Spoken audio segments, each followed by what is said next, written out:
Hello les amis, je suis trop content de vous retrouver pour cet épisode qui va être un peu spécial parce que là on va parler du triathlon que j'ai fait hier. Là je suis en PLS total, j'ai mal partout, mal aux jambes, mal aux épaules, aux coudes, aux lombaires, aux chevilles, bref ça craque et ça fait mal. Je suis enrhumé je crois, toujours aussi enrhumé, je crois que ça doit faire 2-3 semaines que je suis enrhumé. Ça veut pas partir, c'est fou. Je dois sûrement parler du nez. Bah, je parle du nez plutôt. Je me suis fait un petit thé avec du miel pour essayer de d'apaiser ma gorge, parce que même ma gorge, ça se ressent, j'imagine vous l'entendez. Donc je vais essayer de donner un maximum d'énergie, un maximum d'émotion et essayer d'éviter de parler du nez, comme je suis en train de faire là, et de vous partager l'expérience que j'ai vécue depuis 3 mois au final, qui est la préparation du triathlon et la réalisation du triathlon hier. Vous expliquer comment ça s'est passé, quelles ont été les épreuves, est-ce que j'ai réussi, est-ce que j'ai pas réussi, à quels endroits où j'ai galéré, quels endroits où c'était un peu plus simple. Voilà, je vous décrypte un triathlon, comment ça se passe, comment je l'ai vécu, depuis sa préparation, même depuis l'idée où on a eu envie de s'inscrire, le pourquoi on s'est inscrit, qu'est-ce qui s'est passé à la prépa et qu'est-ce qui s'est passé hier. Donc on n'a pas le format des actualités de la semaine. En tout cas, moi, je peux vous partager, grosso modo, bah, j'ai pas fait les enseignements, mais la semaine dernière, vu que là, on est le lundi 6 mai, donc lundi 6 mai, là, je viens de rentrer, chez moi, donc il y a quelques heures. Je me suis jeté sur le micro dès que j'ai pu pour vous partager tout ce qui s'est passé. Mais j'étais la semaine dernière, du coup, à Lacano, je suis arrivé le lundi. J'ai rejoint Hugo, mon associé, qui a une maison là-bas sur place, et également Paul, mon coloc, avec qui j'ai l'habitude de vivre un peu toutes ces expériences un peu hors du commun, qui était déjà là-bas. Donc je les ai rejoints tous les deux. On a loué un Airbnb juste à côté de la maison d'Hugo, parce qu'on avait d'autres amis qui arrivaient à ce moment-là pendant le week-end. Et en gros, on était 7 personnes à faire le triathlon. Donc on avait une belle équipe, en vrai, c'était trop cool. Il y avait pas mal de gens aussi qu'on connaissait pas. Donc je vous en parlerai juste après. Mais bref, je suis arrivé à Lacono un petit peu plus en avance pour pouvoir repérer les lieux, faire le parcours du vélo, faire aussi la partie course à pied, continuer un petit peu à m'entraîner, tester aussi de me plonger dans le lac. Le triathlon, il y a de la natation. Pour savoir aussi le triathlon, je vous donne les distances, c'est 1,5 km de natation en eau libre. Nous, on a eu l'habitude de s'entraîner en piscine et là, on était en eau libre, donc il fallait absolument tester avec une combi, comment ça allait donner, parce que c'est pas pareil. On avait 40 kilomètres de vélo. Là, un peu plus sur notre triathlon, je crois qu'on était plutôt à 43 ou 46 et finalement 10 kilomètres de course à pied. Donc grosso modo, ça fait beaucoup d'efforts sur 3 disciplines différentes. Donc le fait d'arriver un petit peu en amont, c'était bien histoire de repérer l'élu. Qu'est-ce qui s'est passé d'autre? On a passé des soirées entre copains, c'était cool, on était en bord de mer, donc Lacanau, c'est à côté de Bordeaux, c'est à 45 minutes à pied. On est au bord de l'océan, franchement, c'était top. Moi, j'aurais bien voulu, aller surfer, mais il y avait pas des conditions, incroyables et il fallait se préparer et se préserver. Donc c'était repos, c'était plutôt calme. Voilà globalement pour les actualités de cette semaine-là. Je pense qu'on va pas s'éterniser, là-dessus et on va beaucoup plus parler du triathlon. Commençons dès maintenant, le triathlon, vous avez compris, 3 disciplines. Moi, j'ai fait un M, donc c'est une distance, il y a plusieurs niveaux, hein. Il y a le, XS, S, M, L et Ironman. En fonction des tailles, évidemment, les distances sont différentes. Le mien, c'était 1,5 km de natation, 40 km de vélo, 10 km de course à pied. Et donc, cette idée, comment elle nous est venue? C'est avec Paul, mon coloc, et puis aussi un pote d'enfance avec qui on fait beaucoup. On voyage beaucoup ensemble, on fait beaucoup d'expérimentation, on aime bien expérimenter la vie ensemble et se lancer des défis. et on voulait avoir un challenge sportif, notamment le triathlon nous attirait. Paul a fait beaucoup de courses avant. Moi, j'avais fait, un semi et le Paris-Versailles, donc 16 kilomètres. Mais on n'avait jamais associé les 3 disciplines en même temps. Donc, natation, course, vélo, voilà, c'était vraiment un défi qu'on voulait se lancer et cet été, donc c'était l'été 2023, on s'est dit: «Bah, pourquoi pas regarder les triathlons qu'il y a?» On a regardé ce qui se faisait un petit peu, on est allé sur internet et tout et on a vu qu'il y avait un triathlon qui se faisait à Lacanau, donc qui a eu lieu hier, le 5 mai et Lacanau, bah, c'est l'endroit où Hugo a une baraque. Donc voilà, tout est lié. Donc on s'est dit: «Pourquoi pas? On se chauffe, on va essayer de chauffer Hugo». Nous, on s'inscrit, donc on s'est inscrit en octobre ou novembre. Quand les places, elles sont sorties direct, on s'est inscrit. À ce moment-là, j'étais avec Hugo au Maroc et donc je lui ai dit: «Vas-y, on vient de s'inscrire avec Paul, est-ce que tu es chaud? On le fait ensemble». Donc il s'est inscrit, on a essayé de chauffer des potes. Donc lui, il a chauffé des potes, moi aussi des potes et bref, on s'est retrouvés à 7-8 personnes. Non, je crois qu'on était même 9 personnes inscrites, pour le triathlon. On a créé un groupe, Messenger pour pour se motiver entre nous, pour s'entraider, pour, se partager un petit peu des bonnes pratiques. Et donc là, globalement, ça s'est lancé comme ça. On a payé notre place, c'est 80 balles, la place en tout cas qu'on a payée pour le triathlon et le pourquoi, c'était vraiment de se dire, bah, comment on peut relever un défi en collectif, mais en même temps qui soit un défi individuel, qui donne envie de se dépasser, mais en même temps qui est pas forcément sur la perf, mais beaucoup plus sur l'expérimentation, de tester un nouveau truc qu'on n'a jamais fait et de le faire ensemble. Alors, comment ça s'est goupillé? Une fois que j'ai acheté ma place 80 balles et ben, en fait, je me suis rendu compte qu'il y avait beaucoup de choses auxquelles je n'avais pas du tout pris en compte. Typiquement, bah, tout le matos. Donc aujourd'hui, bah, là, j'ai un vélo. J'ai acheté, 800 balles. Je pense entrée de gamme, hein, les vélos aujourd'hui, bah, c'est entre 800 et 15 000 balles, hein, donc j'ai vraiment pris entrée de gamme. Je l'ai acheté neuf, j'ai pas acheté occasion. Il y a beaucoup de sites, qui font de l'occasion. Bah, il y a Le Bon Coin, il y a aussi, j'ai plus les noms en tête, mais des sites de sport spécialisés pour les matériaux, bah, ou le matériel en tout cas d'occasion sur le sport. Ça peut aussi se louer sur place, mais voilà, moi je voulais avoir mon vélo et m'entraîner. J'ai acheté tout ce qui va avec pour la partie vélo, un casque, des lunettes, des gants, des gourdes, des pédales, des chaussures aussi pour, le vélo, parce que du coup les vélos de route, ça s'appelle comme ça, ont des clips au niveau des pieds pour que lorsque vous pédalez, vous faites un axe circulaire et sur un vélo normal, bah, globalement, vous pouvez, relever votre pied et le détacher de la pédale. Là, il reste attaché, du coup, ça permet de remonter, de faire un effort supplémentaire plutôt vers le haut avec la jambe pour aller plus vite et donc en fait, c'est une rotation circulaire en continu et en fait, vous pouvez à chaque fois mettre soit de la pression, soit tirer la pédale vu que vous avez un clips. Le vélo, qu'est-ce qu'il y a d'autre? Bah, il y a un cadenas à avoir, des gants, je crois qu'on est plutôt tout ah ouais, non, il y a la pompe, pour, gonfler les pneus, tout simplement. Il y a, la roue de secours. En gros, c'est un putain, je suis nul sur les termes. C'est, hem, une valve. Bon, je j'ai plus le terme technique exactement, mais en gros, c'est en dessous du pneu, il faut changer ça va me revenir.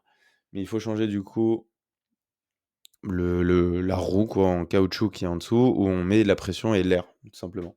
Et donc ça, si on crève le jour J, il faut pouvoir le changer. Et donc ça, typiquement, il y a une pompe et une roue de rechange, globalement.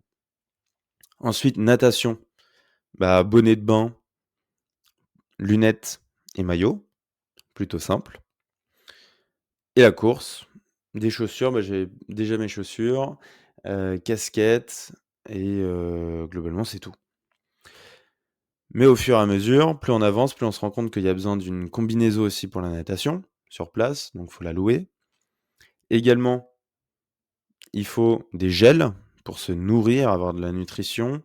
Il faut aussi une trifonction, donc c'est, une sorte une sorte de vêtement de sport que l'on utilise pendant le triathlon et qui permet de faire les 3 sports. Donc c'est ce qui s'appelle une trifonction et qui permet de, faire natation, vélo et course.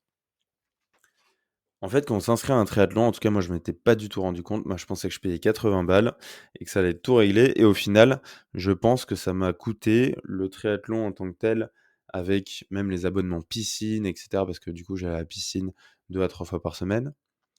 Je pense que je devais être aux alentours de 1 500 balles, plutôt 1 500 balles, vu que le vélo c'était déjà 800 balles. Donc en fait, c'est une somme qui est assez importante, que j'avais pas du tout réalisée et pourtant, je pense que c'est important d'en parler ici, mais que ce soit pas un frein pour se dire: «Je vais pas faire ce sport parce que ça coûte cher». Finalement, c'est étalé dans le temps vu qu'une préparation, ça prend du temps. Le moment où tu prends ta place, moi, c'était en novembre, donc c'était il y a à peu près, 7 mois. On a le temps de voir les coups venir, ça peut se lisser, mais voilà. Faut le prendre en compte, faut le savoir, mais il faut pas que ça conditionne cette décision. En tout cas, moi, je sais très bien que si j'avais su que c'était 1 500 €, j'aurais peut-être été freiné et je pense que j'aurais été dans le regret de ne pas l'avoir fait à cause de ce montant-là. Donc je pense que voilà, faut le savoir, mais il faut pas que ça conditionne le choix de le faire. Parce que l'expérience est ouf. Donc première chose, le matos, ça coûte une blinde. Voilà, on le sait, c'est un sport qui coûte cher. Ensuite, ça demande de l'entraînement. Donc un plan d'entraînement, la plupart du temps, c'est sur 3 mois. Donc 90 jours sur lesquels, même ça se compte en semaines, donc 12 semaines sur lesquelles on va s'entraîner. On va s'entraîner sur les 3 sports. Donc dans la semaine, on va faire de la natation, du vélo, de la course à des, hem, à des rythmes différents en fonction des semaines, évidemment, c'est pas, monotone. Les exercices aussi sont différents. Et il y a aussi des jours de repos. Donc on va essayer d'avoir 1 à 2 jours de repos parce que c'est hyper important sur l'effort. Bah, on va faire de l'effort, on va, dépenser de l'énergie, on va avoir des muscles qui vont se briser, voilà, on va avoir les fibres qui vont se briser des muscles. Il faut que ça se répare. Donc il y a tout un système alimentaire, d'avoir des protéines et cetera pour, mieux, régénérer le muscle et également se reposer. Parce qu'évidemment, pour faire un bon effort, il faut être bien reposé. Donc le plan d'entraînement, il dure 3 mois. Moi, j'avais pris un plan d'entraînement sur internet qui était libre d'accès de Garmin. Garmin très connu pour les montres. Et du coup, ils ont fait des plans d'entraînement. Au début, j'avais pris un plan d'entraînement débutant et après, j'ai pris un plan d'entraînement intermédiaire parce que, c'était beaucoup plus, pertinent vu que j'avais l'impression que c'était un peu trop, pas trop simple, mais globalement que ça allait pas m'aider à créer vraiment le plan d'entraînement pour que j'y arrive, très bien. Ce qui était bien aussi, c'est que, moi j'habite à Montreuil, donc dans l'est de Paris et j'avais vraiment tout à proximité de chez moi. Donc c'est-à-dire que j'avais la piscine qui est vraiment à, allez, 15 minutes à pied. À vélo, je pense que je pense, je suis sûr même, j'étais à 7 minutes, j'ai bien chronométré.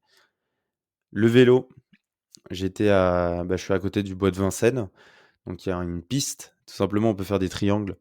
Donc, c'est faire des tours en fait, hein. Des tours, des tours, des tours dans la forêt et chaque tour dure à peu près, je crois que c'est 4 5 kilomètres.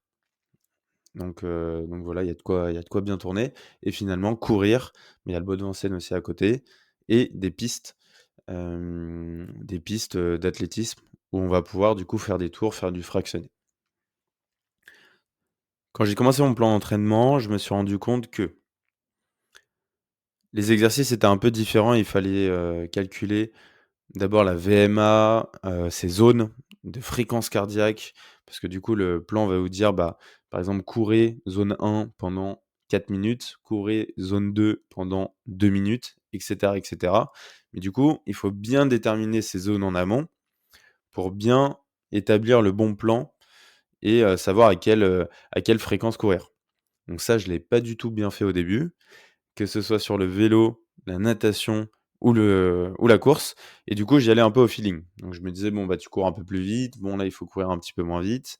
Sur le vélo, il faut faire, 90 tours minute, donc c'est-à-dire des tours de pédale, par exemple, par minute et en fait, si tu calcules pas ça ou si tu as pas une sorte de boîtier, par exemple, sur ton vélo qui te permet de calculer le nombre de tours que tu fais ou la puissance que tu vas mettre dans ton effort, et bah, globalement, tu n'as pas de point de référence.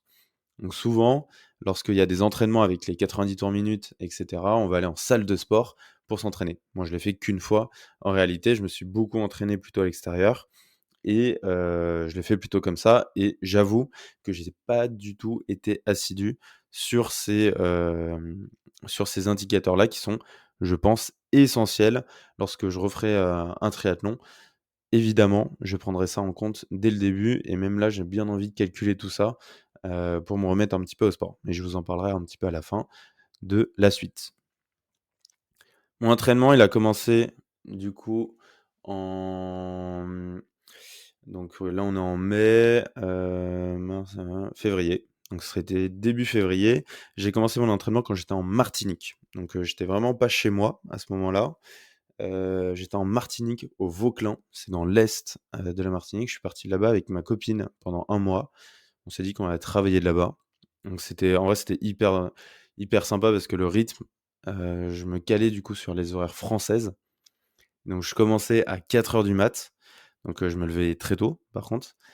4 heures du mat, je finissais à, 14 heures, donc heure locale, hein, heure Martinique, 14 heures, 15 heures. Et du coup, j'avais toute l'après-midi pour faire ce que je voulais, donc ce que je voulais, donc aller à la plage, faire des balades, faire du kitesurf, voilà, aller au resto, faire ce que je veux et donc ça permettait d'avoir des journées qui étaient ultra longues.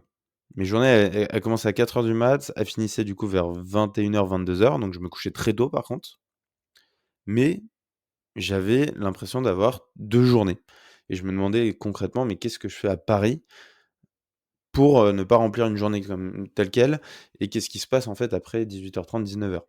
Souvent j'ai l'habitude de sortir, de voir des potes et cetera à droite à gauche et là en fait je me retrouvais à la plage, faire du sport, des randonnées, être dans la nature, c'était incroyable.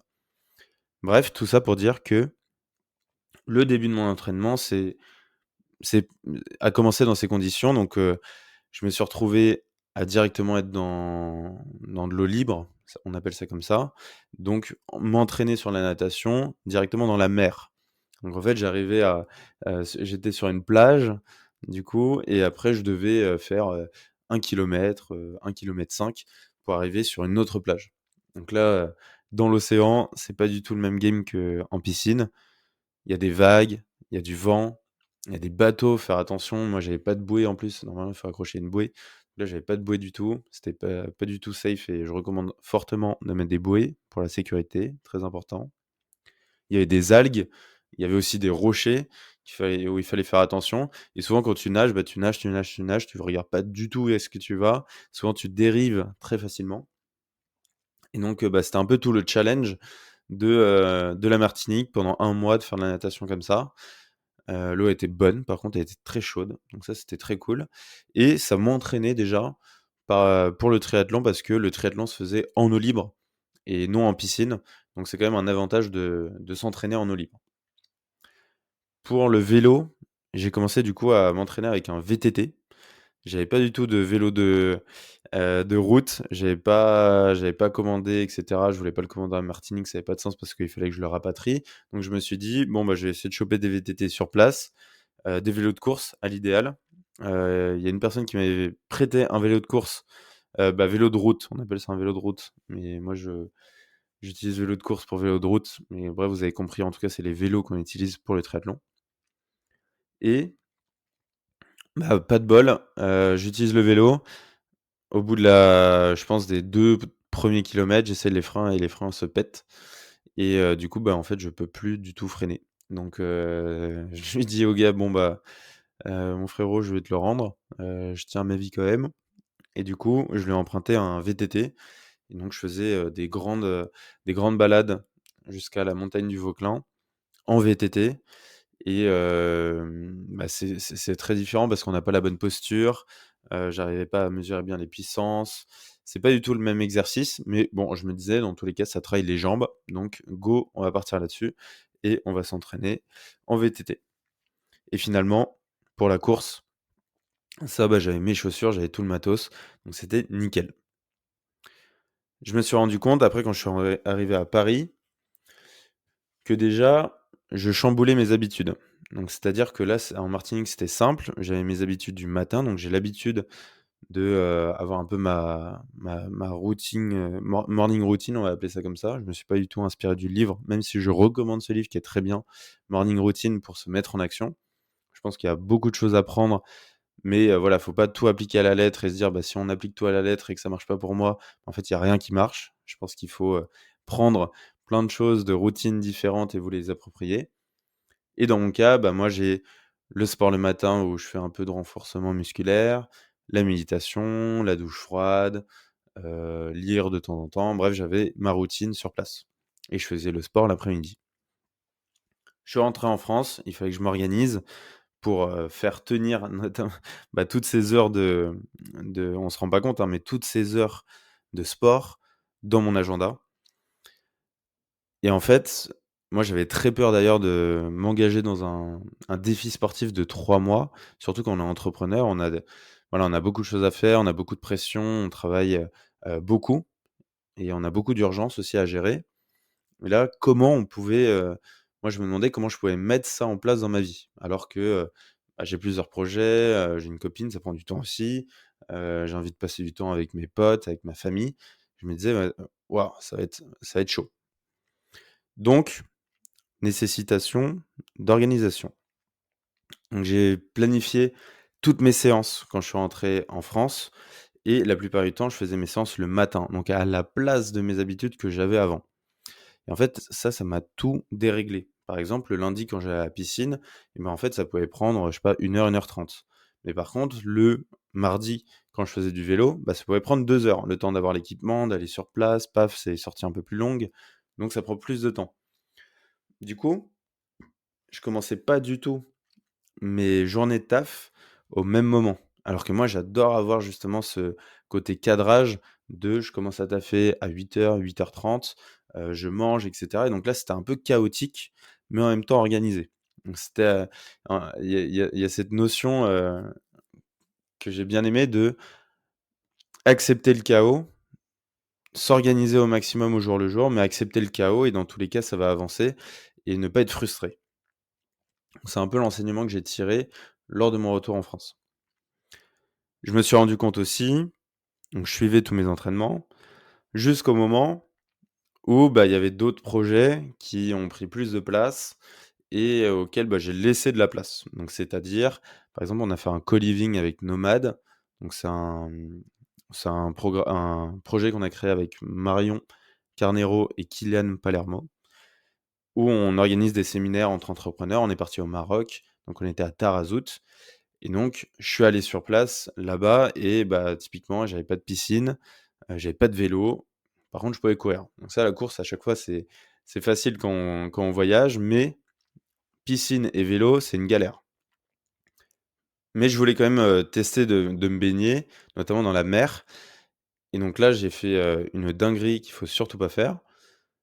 Je suis parti du coup en mer à 6 heures, 6h30. Je suis parti avec mon bonnet et mon maillot de bain et mes lunettes. Il y avait personne, sur la plage.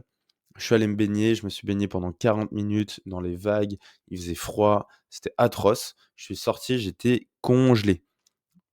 Tout mon corps tremblait et cetera et en fait, j'ai fait une hypothermie et pendant je pense, 4 5 heures, j'arrivais pas à me réchauffer. Je mettais, 3 couches de pull, 3 manteaux et cetera et j'essayais même de prendre des douches chaudes et je sentais même pas l'eau chaude. Donc grosse hypothermie, ça m'a bien refroidi du coup, sans mauvais jeu de mots, sur le fait de nager au Maroc. Mais en tout cas, il y avait pas de piscine, je pouvais pas me baigner dans la mer, en tout cas, il fallait une combi, bref, c'était galère et sur la partie vélo, bah, il y avait une salle, mais c'était un vélo, franchement, la selle, là, il y avait la moitié de la selle qui existait et l'autre moitié, du coup, c'était du fer, du métal. Ah, ça faisait super mal, c'était horrible et par contre, je pouvais courir. Donc j'ai privilégié la course et encore, il y a beaucoup de séances que j'ai loupées. Je suis revenu en France, je me suis remis une déterre où j'ai, bien charbonné, mais en même temps, j'avais pareil, je sais plus, des voyages, des trucs que je devais faire avec des potes et cetera et donc il y a pas mal d'entraînements qui ont été loupés, tout simplement pendant cette prépa. Tout ça pour dire que je me suis rendu compte que ces entraînements loupés, ont eu un impact sur ma course. Vous verrez, on en reparlera juste après, mais ça a eu un impact sur ma course par la suite. Pendant cette période d'entraînement et de préparation, j'utilisais Strava. Donc Strava, hyper cool comme application. J'ai pris l'abonnement, la premium, je l'ai fait trop tard, je l'ai fait après le triathlon limite, qui est hyper intéressante pour suivre ses performances, où moi j'ai de base une montre qui s'appelle KeepRun, donc montre à ajouter du coup dans la liste des choses à acheter. Et qui me sort toutes les stats, mais Strava centralise tout et puis il y a un côté réseau social avec ses potes. On peut voir du coup, moi je trouve ça trop bien de voir ses potes qui, dans un fil d'actualité, qui réussissent des choses, où ils sont dépassés et tu as juste trop envie de les encourager. En tout cas, ça met grave dans une bonne dynamique. Ou à l'inverse, je trouve que si on va sur les réseaux sociaux, et cetera, il y a un côté, plutôt, comparatif et positionnement en mode: «Ah putain, sa vie elle est mieux que la mienne». À l'inverse, sur Strava, je trouve qu'il y a un côté: «Ah, il est chaud, il a dépassé son objectif, ça me donne envie de dépasser le mien». Donc j'ai bien aimé Strava au début. Après, je trouvais que, il y avait un côté où il y avait envie de dépasser, faire des perfs et cetera et on regardait beaucoup aussi les autres. Donc j'ai pas mal arrêté de regarder Strava, mais ma montre était connectée à Strava, donc les données pouvaient aller dessus et se stocker sur l'application. Je trouve que aussi pendant ce moment de préparation, j'avais plusieurs leviers de motivation. Lorsque j'allais m'entraîner et donc ça, c'est intéressant de faire le parallèle un peu avec le business, mais lorsqu'on va s'entraîner, c'est dur. Il y a des jours, on n'a pas envie d'aller courir, par exemple. Il pleut, il fait froid, on n'a pas envie d'y aller. Donc ça, c'est un peu comme une tâche compliquée, qu'on doit réaliser. En fait, notre cerveau, il va trouver 1000 et une excuses pour pas y aller. Je manque de sommeil, il fait froid, je peux retarder à demain, c'est pas grave, j'ai déjà loupé une séance, une deuxième. Au final, qu'est-ce que ça change?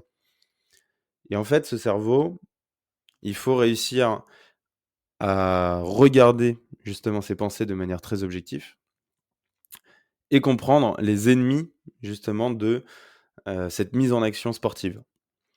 Donc les ennemis, ça va être tout ce qu'on a cité, le côté flemme, repousser, et se dire que, tout simplement, c'est pas le bon moment.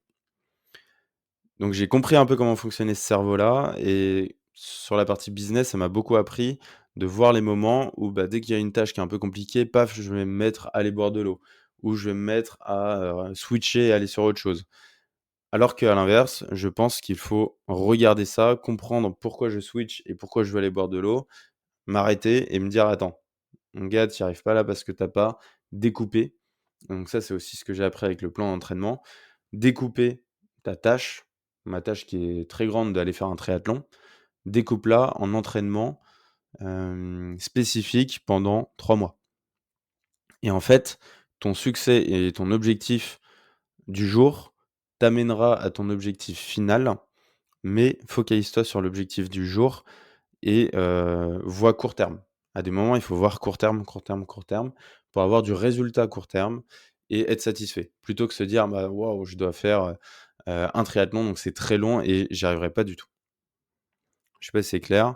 En gros, privilégier à fond la récompense court terme, en tout cas là-dessus, pour se motiver et faites attention du coup à ces, détraqueurs, en tout cas à vos pensées qui vont vouloir vous détourner de votre objectif final. Donc il faut avoir un plan très clair. Je vais reprendre un petit peu de thé. J'espère que ça vous dérange pas trop. Je vous mets avec, ma maladie, mais vous inquiétez pas, je crois que c'est pas du tout contagieux. En tout cas, à travers un podcast, je pense que ça devrait aller.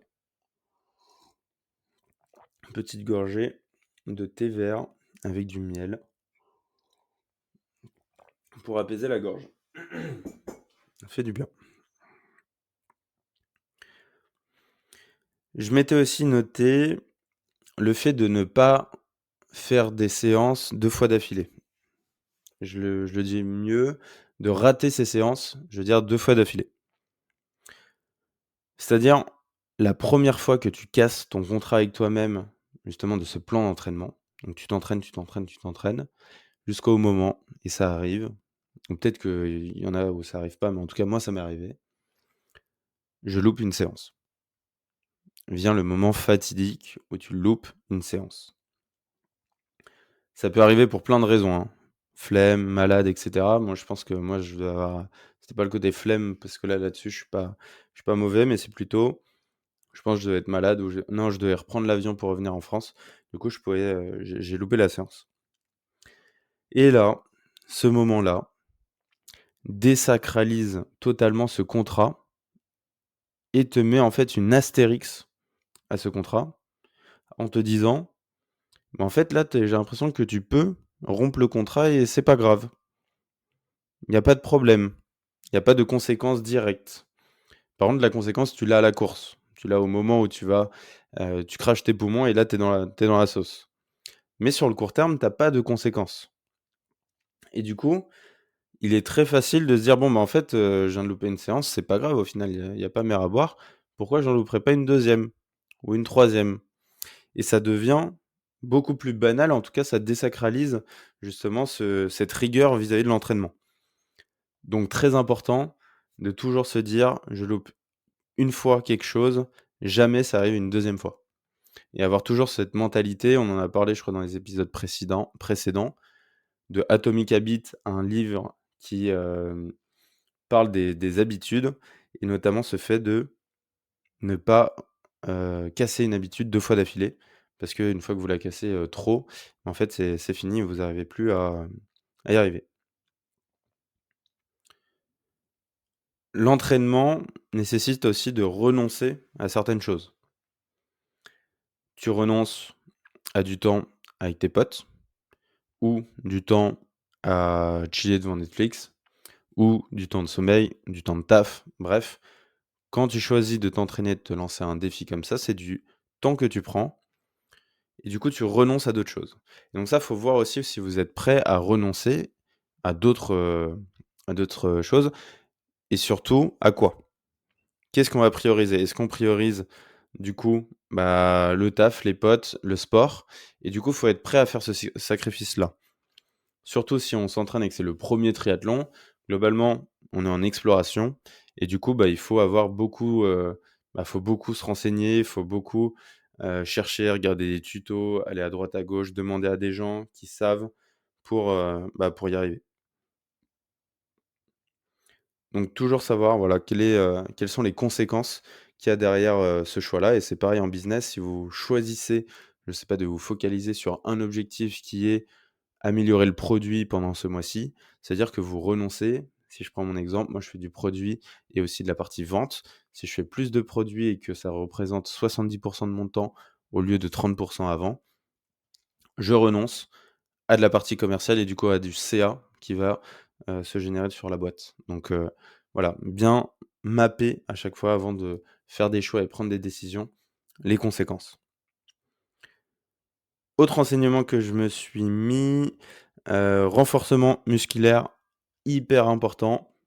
Je l'ai pas du tout assez fait pendant l'entraînement. Même je me suis beaucoup entraîné de manière linéaire. Donc par exemple, j'allais à la piscine, je me disais: «Bah, il faut que je nage 1,5 kilomètres». Donc je fais que nager, nager, nager, nager. Et en fait, à la piscine, par exemple, pour améliorer sa technique, donc d'ailleurs, je recommande de prendre un coach pour la natation, hyper important et même, que ce soit business, en fait, il y a beaucoup de parallèles qu'on peut faire et c'est pour ça que je parle de cet épisode où je parle beaucoup de sport. Mais l'idée, même si vous faites pas de sport, je pense que vous pouvez trouver des ponts assez évidents, même sur d'autres disciplines, mais avec le business.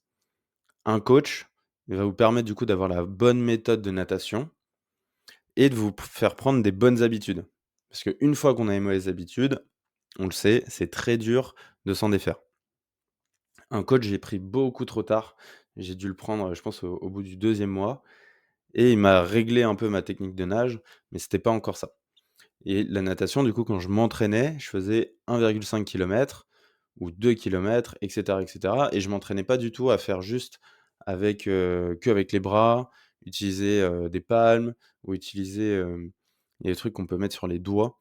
C'est des sortes de plaquettes, globalement et qui permettent, du coup, de pousser avec les bras et d'aller beaucoup plus vite et de sentir à quel moment, en fait, on a la poussée de l'eau et qui nous fait avancer.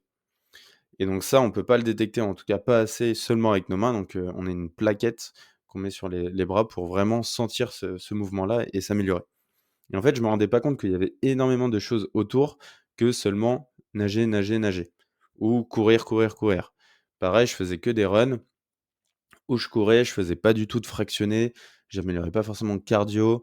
Toute cette partie renforcement musculaire, pareil, je le faisais pas du tout et vous le verrez, je l'ai ressenti le jour J. Je regarde en parallèle un petit peu mes petites notes parce que je me suis mis des notes pour rien oublier. Varier les efforts pour progresser, donc ça, c'est ce que je viens de dire. Et la dernière note que je m'étais mise, c'est l'alimentation. On ne peut pas se lancer à des défis sportifs sans faire attention à notre alimentation, c'est un tout. Donc ça, c'est hyper important de le prendre en compte. Pareil, je l'ai pas assez, je pense que je l'ai fait un petit peu, mais pas assez pris en compte. Bah, quelles sont les protéines qu'il faut manger, animales, végétales, comment il faut manger le matin. Aussi, il faut avoir des petits déjeuners très riches. Moi, j'ai pas l'habitude de manger le matin, donc voilà, je devais un peu me forcer, le matin à manger des bananes, par exemple, du pain et des œufs, pour avoir des protes. Mais voilà, l'alimentation, hyper important d'avoir une bonne hygiène, alimentaire. Également, éviter de fumer, boire pour ceux qui, fument et boivent. Évidemment, ça vous aide pas du tout pour préparer une course. On arrive plus ou moins à la fin de l'entraînement, mais en tout cas de cette première partie, du podcast. Vous inquiétez pas, il y en a pas 20 000. La deuxième partie sera plutôt, le triathlon en tant que tel. Mais l'entraînement s'est plutôt bien déroulé. Je pense que j'ai dû faire 70, ouais, peut-être un peu plus quand même. Allez, je dirais 75-80 des entraînements. Je me suis pas bien mesuré, en termes de performance initiale sur ma VMA pour la course, sur mes zones, sur la partie, vélo et je crois qu'il y a aussi VMA sur la partie natation. Donc là, j'y allais un petit peu au doigt mouillé. Je faisais des entraînements aussi de temps en temps avec Paul. On en a fait très peu quand même, hein. Je crois qu'on a dû faire 2-3. J'ai dû en faire aussi un petit peu avec Hugo, mais sinon, c'était vraiment des entraînements solo. Donc ça, j'avais pas trop de mal de me motiver à partir tout seul, mais je trouve que c'est pas mal d'avoir toujours un compagnon de route dans tous les projets que vous avez à faire. Par exemple, même dans l'entrepreneuriat, si vous montez un projet, vous êtes solo ou vous avez un associé, c'est bien d'avoir aussi une autre personne qui entreprend et qui monte des business et d'échanger chaque semaine, d'avoir un groupe, de partager et ça permet, je trouve, de se motiver et d'avoir un système d'accountability, ça s'appelle comme ça. En gros, c'est un système de responsabilité et par exemple, chaque semaine, vous donnez des nouvelles sur comment vous avez avancé sur vos objectifs, où est-ce que vous en êtes et essayez de cadrer ça pour vous assurer, en fait, de vous tirer vers le haut. Donc nous, on avait ce groupe, d'accountability avec, mes potes et cetera, même si c'était un un effort individuel, on va dire. On se partageait un petit peu nos perfs, on le voyait sur Strava. On n'avait pas forcément des plans qui étaient similaires, des plans d'entraînement. Donc ça permettait aussi de pas trop se comparer parce que si on a un plan, ultra cadré qui est exactement similaire, on a plus facilement tendance à se comparer à des personnes qui nous ressemblent énormément et du coup de voir les mini optimisations et les ajustements qu'une personne qui va faire un plan qui est totalement différent. Donc ça allait vraiment là-dessus. Le matos en était plutôt bon. J'ai acheté ma trifonction une semaine avant l'événement, sur Amazon 30 balles parce que fallait que je sois livré vite et on arrive la veille du triathlon, donc c'est-à-dire le samedi 4 mai, à Lacanau, avec tout le groupe de potes pour se préparer pour le jour J. Donc là, c'est la veille, grosse pression, on n'arrête pas d'en parler, on parle au resto, on se fait des petites blagues et cetera à droite à gauche. On prépare nos affaires. Il faut préparer, tout le matériel que j'ai cité. Faut bien manger, manger des pâtes, des pâtes, des pâtes, des pâtes. Je crois qu'on n'avait jamais autant mangé de pâtes pendant une semaine. Faut bien se reposer, donc on s'est couché tôt. Souvent, il y a le stress, donc il y en a qui ont dormi peut-être seulement 3 heures, 4 heures. Moi, j'avais plutôt bien dormi, donc 7 heures de sommeil. Et vient le matin, on se lève, riz, poulet, œuf au petit-déj. J'ai jamais fait ça, c'était pas mauvais. On prépare nos gourdes, nos gels, parce que du coup, il faut des gels pendant l'effort. C'est des choses, c'est un liquide qui va te permettre d'avoir de l'énergie pendant l'effort. Donc, il faut le prendre 5 fois. Donc, une fois avant la natation, une fois après la natation, une fois pendant le vélo, après le vélo et pendant la course. Ensuite, il y a des pâtes de fruits qu'il faut prendre au début. Est-ce que j'oublie quelque chose? La combinaison, globalement, bref, on prend tout le matos et on va au départ. Donc là, au départ, on met nos vélos, parce qu'il y a des périodes, des endroits de transition en fait entre chaque discipline. On va retourner à un point de départ qui est un point de transition sur lequel il y a toutes nos affaires. Par exemple, quand on va sortir de la natation, et ben voilà, là, à ce moment-là, lorsqu'on sort de la natation, on va aller sur le stand où il y a les vélos, enlever sa combinaison, prendre le vélo, etc. Bref, on arrive à l'endroit où on doit se rendre pour commencer.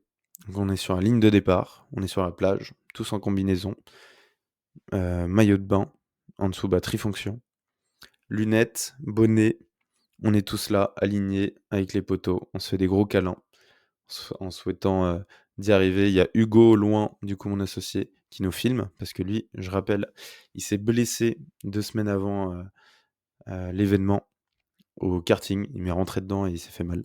Donc force et honneur à lui qui a pu nous supporter, en tout cas être le meilleur supporter de ce triathlon. Et là, coup de sifflet, paf, on va tous dans l'eau. Ça court, ça court, ça court, paf, ça plonge.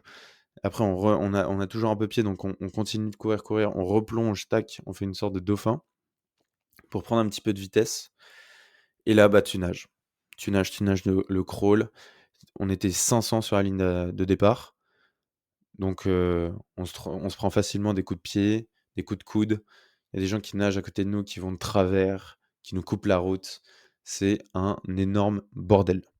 Le début, c'est vraiment dur parce que moi, je pense que j'ai dû m'arrêter 3-4 fois parce que j'allais dans la mauvaise direction, parce que quelqu'un me touchait, parce que je galérais, je prenais la tasse. On est en eau libre et même il y a des gens qui font remuer l'eau à côté de toi.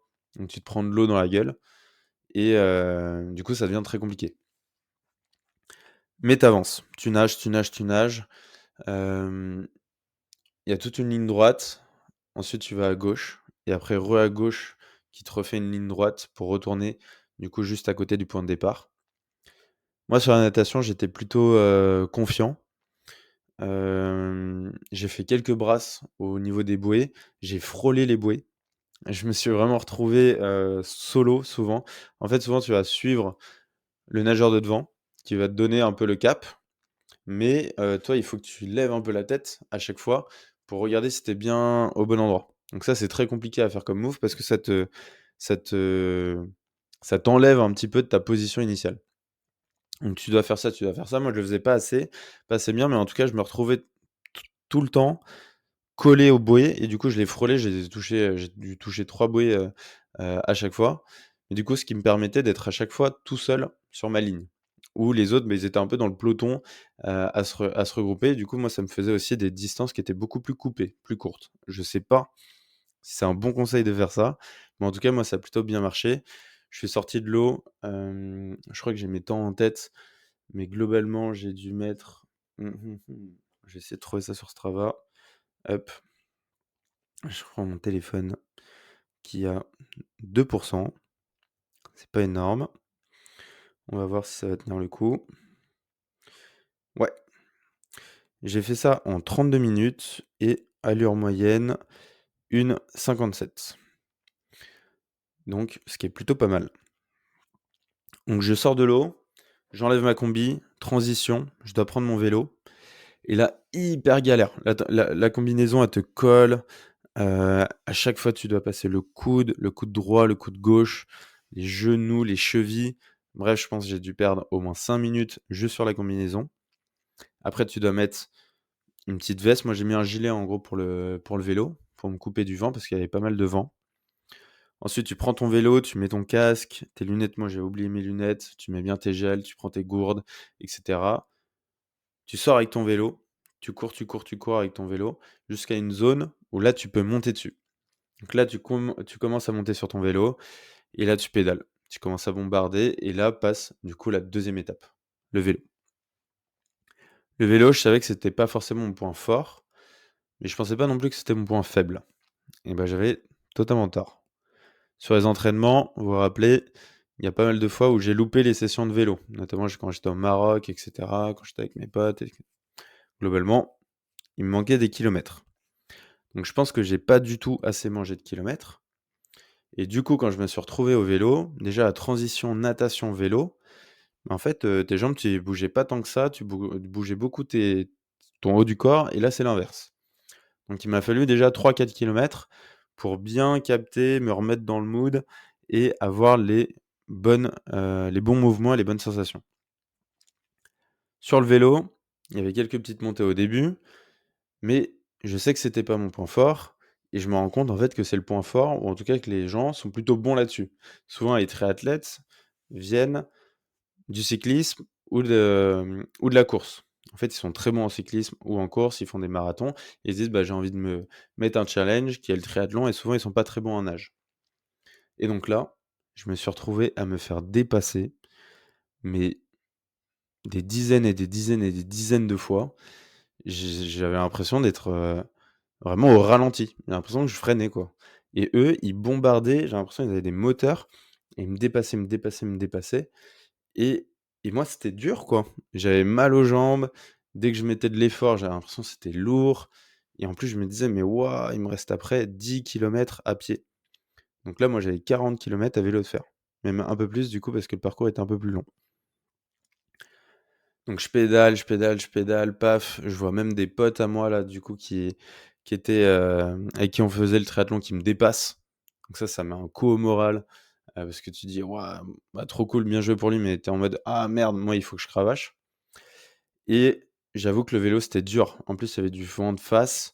J'ai fait du 30 km/h, donc ce qui est pas non plus dégueu, ce qui était plutôt ce que je visais, mais je me rendais pas compte à quel point, mais en fait, les gens qui sont bons, ils font du 35, 40, quoi. Et du coup, bah, là, j'ai perdu énormément de temps. J'avais mal aux jambes et j'avais peur, en fait, de pas avoir assez de jus pour la course. Donc j'ai continué comme ça sur, 35 kilomètres. Je buvais de la gourde, je mettais des gels, voilà, je m'alimentais. Les derniers kilomètres, j'ai fait plus léger parce que c'est ce qu'on m'avait conseillé entre le vélo et la course. Il faut relâcher pour pas que, bah, tout simplement tes jambes, elles soient complètement foutues, sur la course, et avoir de l'énergie. Donc j'arrive à la fin du vélo, tant bien que mal, avec, bah, tous les gens qui m'ont dépassé. Je pense que j'ai dû dépasser 2 personnes. Franchement, c'était ridicule. J'ai perdu énormément de temps là-dessus. Je suis allé à la transition. Et là, transition, je dois changer du vélo à la course, donc c'est plutôt simple, hein, donc je dois enlever mon casque, mettre mes chaussures et aller courir. Et là, tu sentais, bah, Hugo qui m'encourageait, qui était là: «Allez, allez, allez», qui me filmait. Bon, j'ai regardé la vidéo, là, il y a 2 jours, et je prends tout mon temps. Je suis tranquille, je suis là, je bois de l'eau, je prends mon gel. Vraiment, j'étais en mode: «J'ai pas envie d'y aller». Je retardais le moment à fond, je voulais vraiment me poser, j'étais crevé. Et là, je me suis dit: «Waouh, il faut que j'aille chercher 10 kilomètres, quoi». Je prends les gels, je prends mes chaussures, je prends ma casquette, paf, j'enchaîne et je commence à courir. Et là, je sens que c'est dur. Là, je sens que c'est super dur parce que j'ai 40 kilomètres dans les jambes, j'ai 1,5 kilomètres de natation avant, et c'est pas du tout la même course que quand tu fais un petit 10 kilomètres quand tu t'entraînes. Et ça, je me suis rendu compte aussi, les transitions, donc faire des briques, je crois que ça s'appelle comme ça, donc des transitions lorsque tu t'entraînes pendant ton entraînement. Ça te permet de bien capter ces moments-là. En fait, c'est cet effort qui est différent sur les muscles. Je me retrouve à courir 1 kilomètre, 2 kilomètres, je regarde mon allure, je commence à déprimer. Moi, je visais une allure de 4,50, 4,50 le kilomètre. donc 4 minutes 50 pour faire 1 kilomètre. Et j'étais à 5, 5,15, 5,30. En fait, je me rendais compte que j'arrêtais pas de perdre de la vélocité et je commençais à avoir mal. J'avais mal au tibia, aux muscles du tibia, j'avais mal aux adducteurs, j'avais mal aux mollets. En fait, j'avais mal au lombaire. En fait, j'avais mal partout et du coup, je suis arrivé à un moment où je me suis posé la question: «OK, rappelle-toi pourquoi tu fais ça et c'est quoi ton objectif?» Mon objectif principal, c'était déjà de finir le triathlon. Et ça, c'était, je pense, 90 de mon objectif, finir le triathlon. Et un 10 un peu caché était de faire en dessous de 3 heures le triathlon. Et du coup, je me rappelais ça. Je me suis dit: «OK, là, ton objectif principal, c'est finir le triathlon. Déjà, si tu fais ça, tu es hyper content. Est-ce que le 10 aller chercher en dessous de 3 heures vaut le coup de te blesser, de te mettre dans le mal et au final, ça se trouve d'avoir, je sais pas, 2 semaines de récup, ça se trouve, si tu n'y arrives pas, d'être déçu et du coup de faire en sorte que ce 10 si tu te mets ça en objectif de fin pour tout donner et ça prenne plus de place, ça prenne du 20-30 de ton objectif et du coup si tu l'atteins pas, tu es déçu. Et du coup, en fait, j'ai revu un peu mon ambition à la baisse, même si mon ambition initiale, c'était seulement de finir le triathlon. La performance, en tout cas le chrono, je l'ai mis de côté. Je sais pas si c'est une bonne chose ou une mauvaise chose, mais on va analyser ça ensemble. J'ai mis ça de côté et en fait, ma course a été totalement différente. Je commençais à regarder le paysage, je voyais le lac, je voyais les gens qui couraient, je voyais mes potes que je croisais parce que du coup, il y avait un aller-retour à faire et eux étaient devant moi et du coup, on se faisait des checks. Je regardais la nature, je regardais le parterre, le ciel et en fait, je ressentais tout et en fait, tout devenait beaucoup plus paisible. En fait, je prenais beaucoup plus le temps, j'étais dans une sorte de petite balade, tranquillement, à mon allure qui était ridicule, mais j'avançais, j'avais mal, mais je profitais. Et j'ai fait ça sur 2 kilomètres, 3 kilomètres, 5 kilomètres. Et pendant tous ces kilomètres-là, je me suis demandé: «Est-ce que là, tu te mets dans une position où tu rehausses ton exigence et du coup, en fait, tu es juste dans un état de faiblesse et tu acceptes ce truc-là alors que tu aurais pu faire plus? Ou à l'inverse, tu as eu raison de le faire pour pas te blesser et juste de kiffer et de profiter?» Et du coup, j'ai fait le lien pareil sur le business. Souvent, on va se mettre des objectifs assez ambitieux. Par exemple, aller chercher 3 millions de chiffre d'affaires cette année. C'est un objectif qu'on s'était fixé. Ce 3 millions de chiffre d'affaires cette année, c'est notre objectif, c'est moi, mon objectif, par exemple, sur le triathlon, faire 3 heures. Plus tu avances dans les mois, plus ça charbonne, plus ça cravache, plus tu te rends compte que ton objectif, tu es un petit peu en dessous.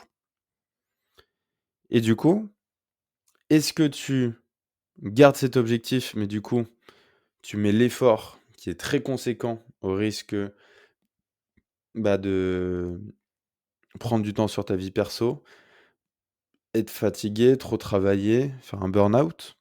Donc typiquement sur le triathlon, courir, te faire mal, te blesser? Ou est-ce que tu mets cet objectif un petit peu plus bas? Au lieu d'aller chercher le 3 millions, tu vas chercher le 2 et du coup, tu vis plus paisiblement, tu profites plus, tu vis différemment, tu as peut-être moins de pression et finalement, tu prends peut-être plus de plaisir. Donc c'est ce que je me suis demandé tout au long de cette course. J'avoue que je n'ai pas de réponse, mais en tout cas, moi, j'ai la sensation que sur cette période-là, en tout cas dans ce cas bien précis, j'ai bien fait de me mettre cette pression en moins et de seulement vouloir kiffer le moment présent et kiffer cette course et avoir comme seule victoire de finir ce triathlon. Comme on pourrait le faire en business en disant: «En fait, j'aimerais juste faire 2 millions au final, pas 3 millions et je kiffe la route qui est autour parce que c'est mon premier 2 millions et après effectivement, si je fais un deuxième triathlon», parce que je me disais: «Mais attends, si tu refais un autre triathlon, est-ce que tu réfléchirais pareil?» Et là, je pense pas. En tout cas, si je fais un triathlon de la même intensité, en tout cas avec le même niveau, donc un triathlon M, je pense que j'irai chercher beaucoup plus la performance que seulement la victoire. En tout cas, le fait d'avoir fini. Parce que j'ai un comparatif. Je sais, quels sont mes temps, je sais où est-ce que je peux m'améliorer, alors que là, je voulais juste finir. Et donc j'ai trouvé cette réflexion hyper intéressante et c'est ce qui m'a permis, de vraiment kiffer jusqu'à la fin, de finir la ligne d'arrivée hyper content, de retrouver tous mes copains et vraiment un sentiment de soulagement, pas de soulagement, mais je dirais plutôt de fierté de passer cette ligne d'arrivée, d'avoir fait ces 3 mois d'efforts, d'avoir fait avec tes copains en collectif, donc un effort collectif, mais aussi un effort très individuel, de t'être motivé, de t'être bougé le cul et au final de passer une ligne d'arrivée, ça peut paraître tout con, mais je trouve que c'est l'accomplissement de, tous les mois d'efforts, tous les mois de travail, tous les mois de réflexion et même de se prouver à soi-même que tu peux le faire. Je pense que je l'ai pas fait non plus pour me dire: «Tu peux le faire», mais plus pour vivre l'expérience. Mais en même temps, il y a toujours cette notion de: «Est-ce que tu vas y arriver? Est-ce que tu as assez confiance en toi pour le faire? Et est-ce que tu as le mental pour?» Et je pense que c'est important de faire des choses qui sont compliquées, des choses qui sont difficiles à atteindre, pour que lorsque tu arrives à atteindre ces choses-là, à faire ces victoires-là, le point d'ancrage que tu as mis, donc moi, mon point d'ancrage de base, c'était faire un semi-marathon, c'était le plus dur que j'ai fait. Là, j'ai fait un triathlon et là, je me dis: «Mais pourquoi pas faire encore plus?» Et en tout cas, tu mets un point d'ancrage encore plus haut. Et donc ça permet en fait d'avoir ce côté pouvoir illimité et de se dire qu'en fait tout est possible, tout est réalisable avec un bon entraînement, avec des bonnes conditions. Donc effectivement, il faut tout ce qu'il y a autour, mais c'est faisable et c'est possible. Et ça, j'ai trouvé ça très beau parce que je trouve on le retrouve dans beaucoup de choses dans la vie du quotidien, de créer une famille par exemple, créer, un bon univers pour ses amis, pour sa famille, créer un projet, aider un client. Toutes ces choses-là bien décomposées avec un plan d'attaque bien précis où on se dit que ça va être une montagne pour y arriver. Une fois qu'on y arrive, ça met de la confiance et on a envie d'en faire encore plus. C'est un peu la leçon que je tire de ce triathlon. Ce que ça m'a permis aussi de réaliser, c'est que, en fait, on peut prendre le temps de faire toutes ces choses-là. Il faut pas se priver de les faire. C'est un univers que j'ai découvert, que j'adore. Je trouve qu'il y a un côté où tu rencontres aussi des personnes, du coup, j'ai rencontré des personnes qui font des Alpha Ironman, qui se dépassent, qui sont justement dans cette dynamique-là, donc tu rencontres des gens formidables et ça te donne envie, du coup, de recommencer. Donc là, pour la petite histoire, on va sûrement se refaire un triathlon à Dinard, cette fois-ci, peut-être un M ou un Alpha Ironman à Lisbonne en octobre. Ça, c'est un peu la suite. Je pense que c'est hyper important de penser à la suite parce que là, je suis encore tout feu tout flamme. Ça vient d'arriver, c'était hier et j'arrive pas encore, je pense, à bien réaliser que c'est fini. Je le réaliserai quand je m'entraînerai plus comme avant, quand j'aurai passé une semaine sans faire de sport. Et ça, je pense qu'il faut pas du tout que ça arrive, d'ailleurs. Je pense que je vais reprendre le sport dès demain. Donc, toute ma routine du matin que j'avais un peu mis de côté, en tout cas qui était assez chaotique, j'ai envie de la retrouver et continuer à faire du sport, peut-être, en fin de journée pour le plaisir, mais avec l'objectif de me donner un nouveau challenge. Parce que le fait d'avoir un triathlon, le fait d'avoir un challenge, mine de rien, ça te met quand même en action et ça te rappelle un why, un pourquoi tu fais du sport qui est beaucoup plus fort que, seulement il faut que je fasse du sport le matin. Donc ça te permet de te motiver davantage et de te mettre en action. Les enseignements que je tire de ce triathlon, pareil, j'ai pris quelques petites notes. J'ai 1 de batterie, donc ça va être bientôt la fin de l'épisode, je pense aussi. À quel point tu connais ton corps pour pousser sans te blesser? Je pense que c'était un peu la limite, moi, que j'ai eue à la fin de ce triathlon. C'était de me demander, est-ce que là, par exemple, je peux continuer à courir, et en fait, ça va passer et je vais pas me faire mal? Ou à l'inverse, je vais me faire mal? J'ai jamais eu de blessure, en tout cas pas pendant l'effort. Donc je sais pas du tout, en fait, je connais pas encore mon corps assez. Donc je pense qu'il faut peut-être essayer de le pousser un peu plus. Les transitions, j'ai grave perdu du temps. Donc là, c'est plus des des conclusions, opérationnelles sur le triathlon, comment je peux l'améliorer. Mais j'ai perdu énormément de temps et de place et la vélo et la course, il faut absolument que j'améliore ça pour le prochain. Donc triathlon, M, Dinard et je pense avec la même équipe. On avait une équipe trop cool, des gens qu'on connaissait pas forcément, des potes de potes et franchement, on a trop kiffé. Donc je pense qu'on va garder ce même noyau pour se refaire des triathlons. Ironman peut-être à Lisbonne, continuer le sport. Ce que je disais, il faut que je m'y remette, reprendre les exercices du matin et surtout ne pas s'arrêter. Je pense que c'est une dynamique qui est lancée, il y a un momentum où après si on arrête et on s'essouffle, en fait, on va rentrer dans une sorte de blues. Souvent, on a ça, quand on fait des compétitions. On a fait tourner notre vie autour de cette compétition pendant des mois et des mois et au final, ça se finit et en fait, on ne trouve plus de sens dans ce qu'on fait au quotidien. Donc je pense que ça va être important de retrouver un autre challenge vite pour, heu, pour continuer à kiffer. En tout cas, le sport, là, j'ai l'impression que je verrai plus ma vie sans sport. Ça me fait du bien, ça me permet d'être dans le moment présent, ça me permet d'écouter des podcasts, ça me permet de me dépasser, ça me permet d'être en bonne condition physique, d'avoir de la gratitude envers moi-même quand je finis et je trouve que ça donne justement cette confiance en soi, cette, hem, fierté et cette satisfaction qui te donne en fait le pouvoir d'aller chercher encore plus, même dans les choses du quotidien qui sont annexes au sport.